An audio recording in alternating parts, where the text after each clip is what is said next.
And so maybe everyone that are here know that the global additive manufacturing, and in particular now the fused filament fabrication technique, is now experiencing a continuous growth.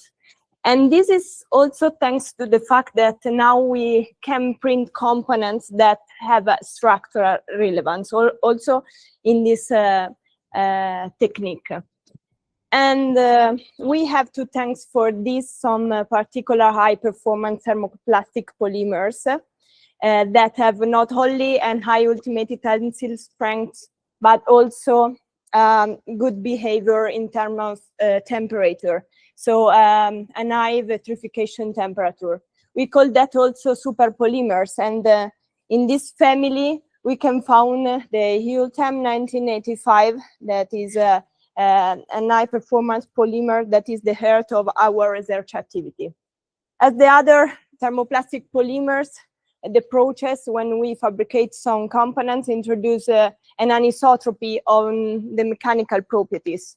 And so the knowledge of the mechanical properties of in terms of strength and the elasticity in the three fundamental directions is essential for the designers that want to produce and to design components that have a structural value.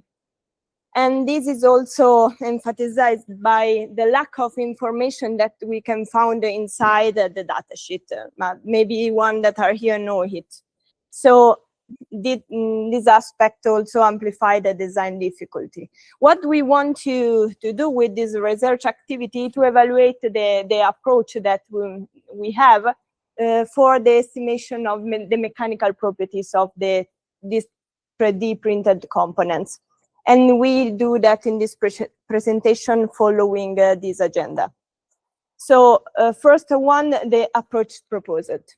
The state of art, of course, for the first, propose the experimental approach. We follow the standards and we perform a tensile test, a DAC, and with a long times and very high cost, we can arrive at a very complete characterization of the mechanical property in terms of not only the moduli of elasticity, but also the Poisson ratio, the ultimate tensile stress, and the yield stress.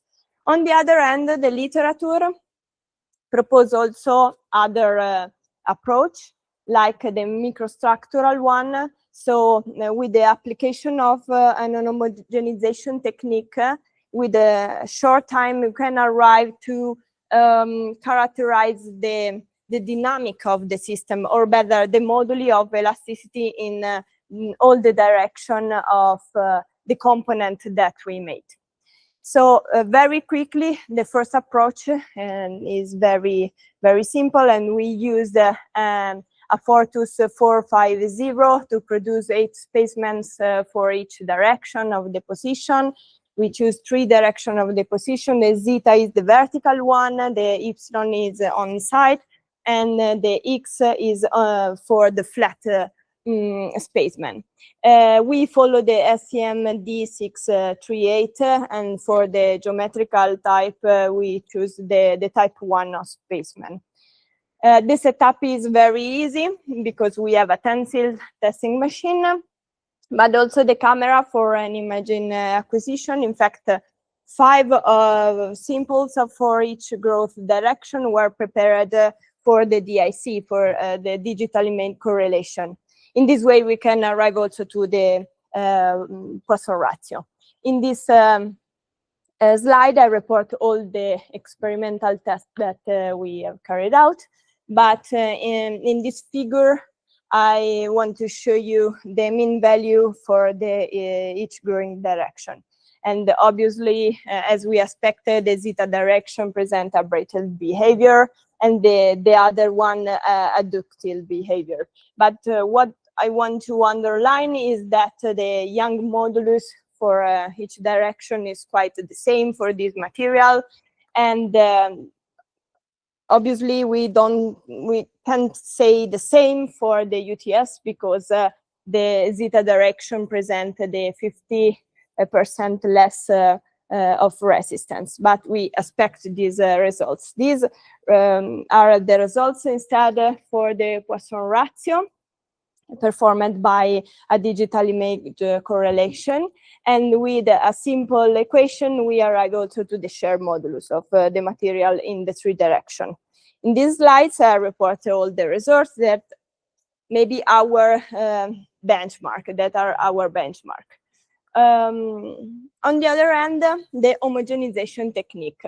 The approach proposed to characterize the material using a representative volume element.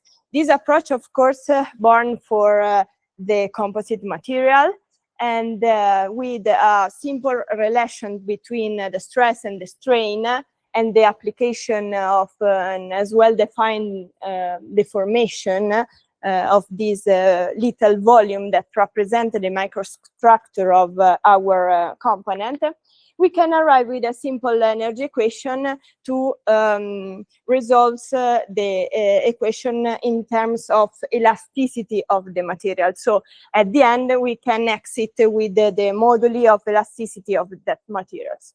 So we understand that we have to represent well this representative volume element. So we think that we can start from the printing parameters. So knowing the layer height and the strand width, we can construct the strand geometry section. Okay, I underline the word ideal because we start from the printing setting parameters. After that, I show you why. And with this, we extrude that and arrive to one layer, and knowing the raster angle, construct the sandwich. And from that, take a little cubic element that represents the microstructure of our system. So enter inside a software that do the mathematical equation that I showed you before. Only with the knowledge of the property of the filament, we can exit with the moduli of elasticity for the three direction. I don't want to show you now the results of this because when we perform that, we ask to ourselves, but this geometry is the real representation, is the representation of the reality? And the answer, of course, is no, because if you see the strand, sometimes are overlapped together, sometimes there are hole, and also the layer are sometimes overlap together. Okay. So what we think that is possible to do is prepare a square spaceman that represents obviously with the same printing parameters, and that represent the geometric microstructure of the parts, and using an optical microscope arrive to measure all the geometric parameters that we want to have. So the vertical overlap, the layer overlap, but not only also the strand height, the strand width, and with the mean value of this, construct the real strand geometry section. So following the passage that I showed you before, arrive to these results. If we compare these results with the tension test, first of all, we want to show you that the realistic RVE represent very well the elasticity of the system, but also that we have a lack of correct representation of elasticity in the zeta direction if you choose to use the ideal RVE. So what we want to do with these results, try to predict a dynamic behavior of a structure, of a real structure. This is structure of CubeSat, that is a satellite that we are developed with our space agency, to substitute an old structure made in aluminum, and this is a classic structural application for this material.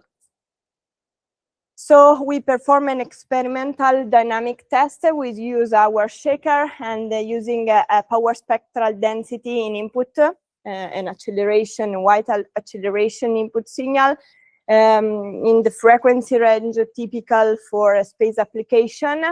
And monitoring, we monitor different points, but I want to show you this output that is with a single axis accelerometer monitor the acceleration of the system, and this is the FRF, so the frequency response function.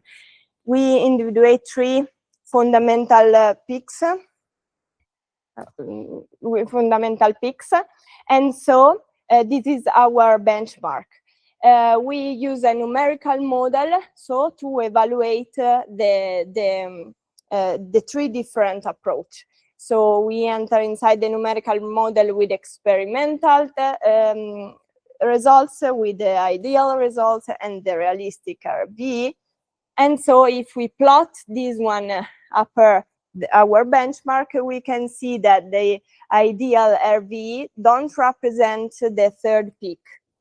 So this is why, because we can't represent with this representative volume element the moduli or elasticity in the zeta direction.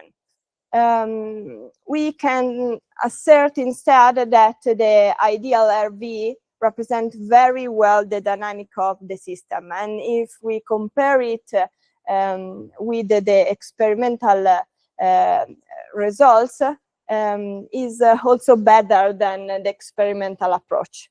So at the end, our conclusions, sorry for the animation, the realistic RVA represent the best approach that we have. Obviously, if we want only to represent the dynamic of a system, the ideal RVA is not very good to represent the dynamic of the system, but of course, if we want a complete mechanical characterization, the experimental approach remain the only way to do. Thank you for your attention.